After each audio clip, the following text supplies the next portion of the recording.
A 24-year-old woman serving iced horchata lattes and chilaquiles on heart-shaped plates in a quiet strip mall coffee shop in Paris, California. That is how the youngest daughter of the most feared drug lord on the planet was living when the world finally discovered who she really was. No bodyguards, no armored vehicles, no mansion in the mountains. Just a cozy little cafe called El Rincón Lilies tucked between a nail salon and a convenience store on Navajo Road. Regulars described her as a normal, respectful person who ran a good business. She smiled at customers. She took their orders. She made their drinks. She kept to herself. Nobody asked questions because nobody had any reason to ask. She was just a young woman running a small business in the Inland Empire. And then her father was killed. And then a newspaper published her name.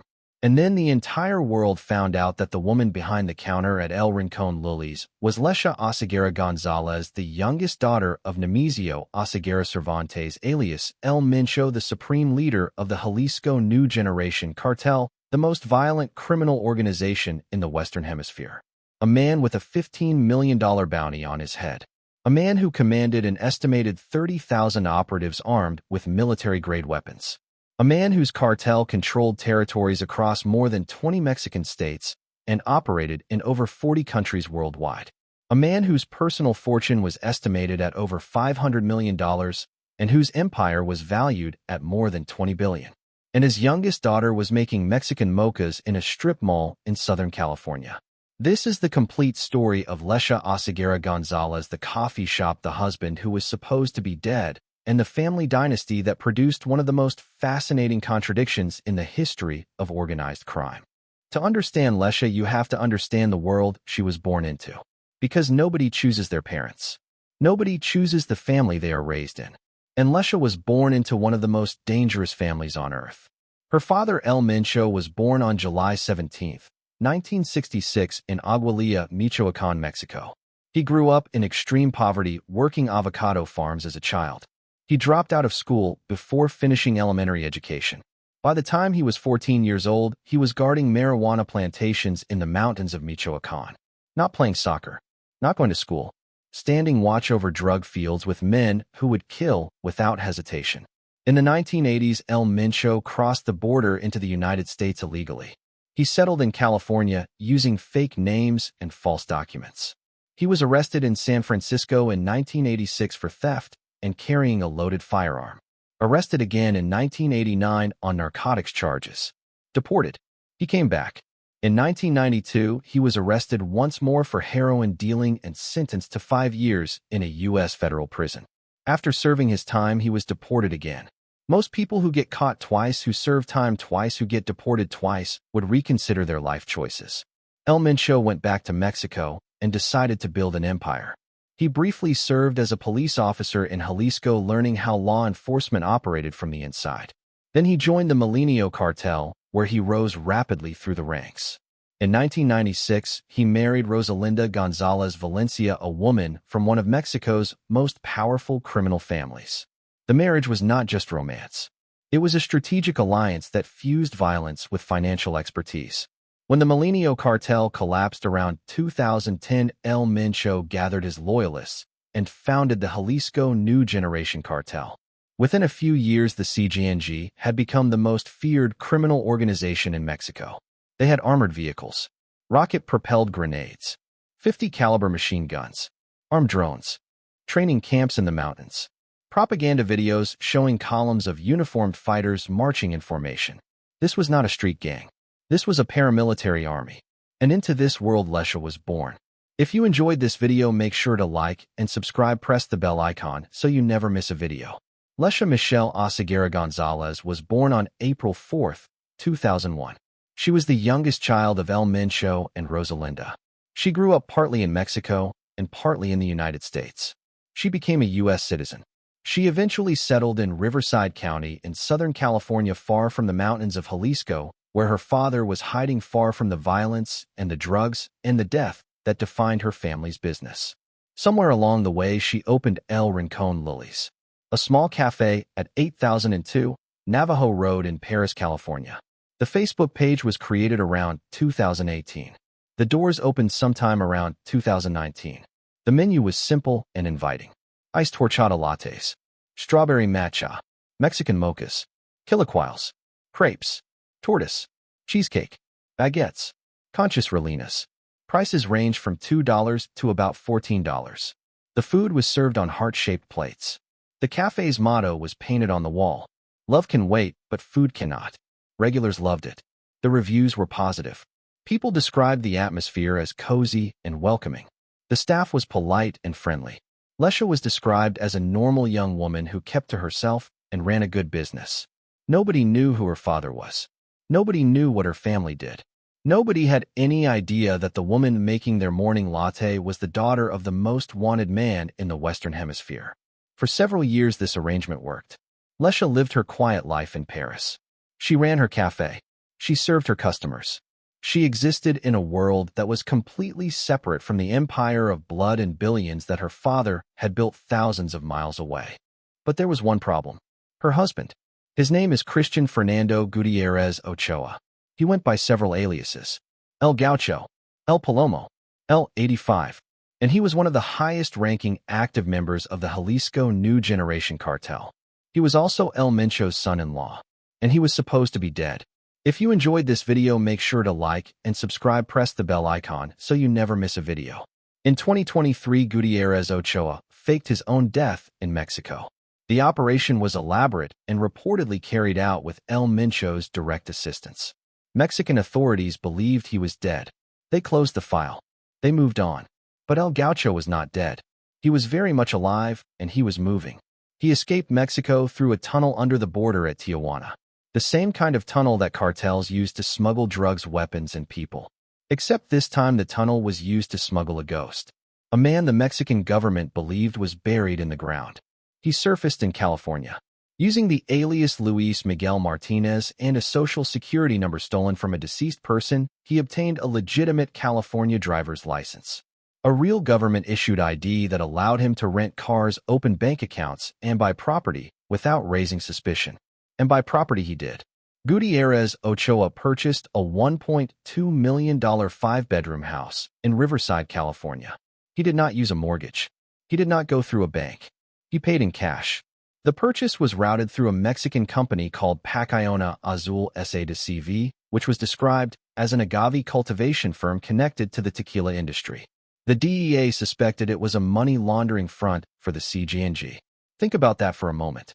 A high-ranking cartel operative fakes his own death, tunnels into the United States, steals a dead man's identity, and then pays $1.2 million in cash for a house through a fake tequila company. This is not someone who is hiding. This is someone who is operating. Federal authorities alleged that Gutierrez Ochoa was responsible for trafficking at least 40 tons of methamphetamine and 2 tons of cocaine into the United States. 40 tons. That is 40,000 kilograms of methamphetamine moving across the border, reaching American cities, destroying American families. And he was doing all of this while living in a $1 million house in Riverside, pretending to be someone who did not exist.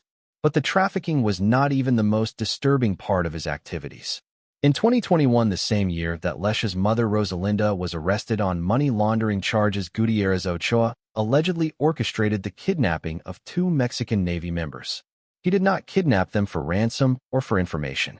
He kidnapped 2 active military personnel and used them as bargaining chips to force the release of his mother-in-law. He kidnapped soldiers to get his wife's mother out of jail. If you enjoyed this video, make sure to like and subscribe, press the bell icon so you never miss a video. In November 2024, Gutierrez Ochoa was finally arrested in Riverside, California. The man who was supposed to be dead, who was living under a stolen identity in a cash-bought mansion, was in handcuffs. When authorities searched the home, they seized over $2 million in cash. Luxury watches, artwork, cars, designer bags, $2 million in physical currency, sitting inside a house in Riverside County, along with the kind of luxury items that scream cartel money. Gutierrez Ochoa was convicted and sentenced to 11 years in federal prison in December 2025. But here is the critical detail. Lesha was not charged. Prosecutors drew a clear line between what her husband was doing and what she was doing. On his side of that line, there were 40 tons of methamphetamine, 2 tons of cocaine, $2 million in cash, a fake identity, a fake death, and the kidnapping of military personnel. On her side of that line, there was a coffee shop, No charges have been filed against Lesha. She has no known legal issues. Authorities have not linked El Rincon Lilies to any criminal activity. The cafe appears to have been exactly what it looked like. A small legitimate business run by a young woman who happened to have the most dangerous last name in Mexico. But Lesha is not the only member of this family whose story demands attention. Because the Oseguera dynasty is a collection of fates so different, so extreme, and so interconnected that they read like fiction. Her brother Ruben Oseguera Gonzalez, known as El Menchito, was groomed from birth to be El Mencho's successor. He oversaw fentanyl distribution networks. He commanded sicarios. In 2015, he ordered the attack that shot down a Mexican military helicopter, killing 9 service members. He was arrested, extradited to the United States, and sentenced to life, plus 30 years in federal prison. The court ordered the forfeiture of more than $6 billion in illicit proceeds. Her sister Jessica Johanna Oseguera Gonzalez, known as La Negra, managed an empire of seemingly legitimate businesses. Sushi restaurants, tequila brands, music promotion companies, all of them fronts for laundering CJNG drug money. She traveled to Washington, D.C. to support her brother at his court hearing and was arrested on the spot. She pleaded guilty to 5 counts of violating the Foreign Narcotics Kingpin Designation Act and served 25 months in federal prison. If you enjoyed this video, make sure to like and subscribe, press the bell icon so you never miss a video. Her mother Rosalinda Gonzalez Valencia, known as La Jefa, was El Mencho's financial architect. She came from the Gonzalez Valencia family, the same family that founded Los Queenies, the CJNG's money laundering syndicate. She was arrested in 2021 on money laundering charges related to a car wash business.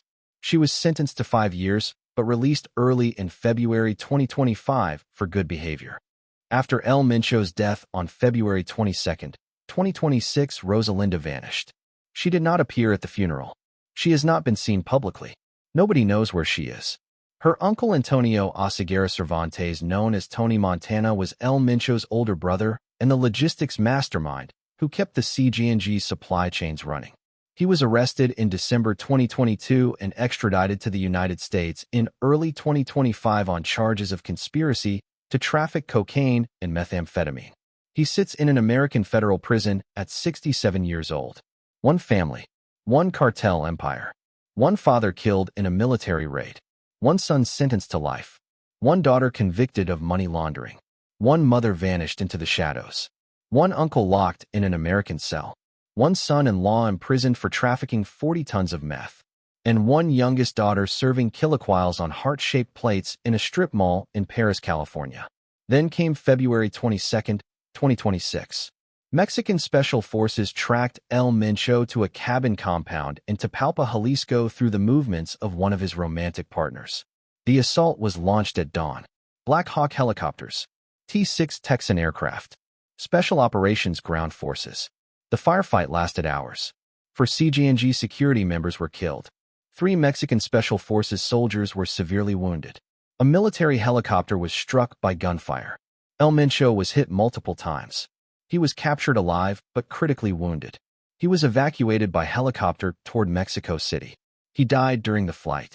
In the hours after his death, the CJNG unleashed a wave of retaliatory violence across more than 20 Mexican states. Over 250 narcobloquios using burning vehicles blocked highways and paralyzed commerce.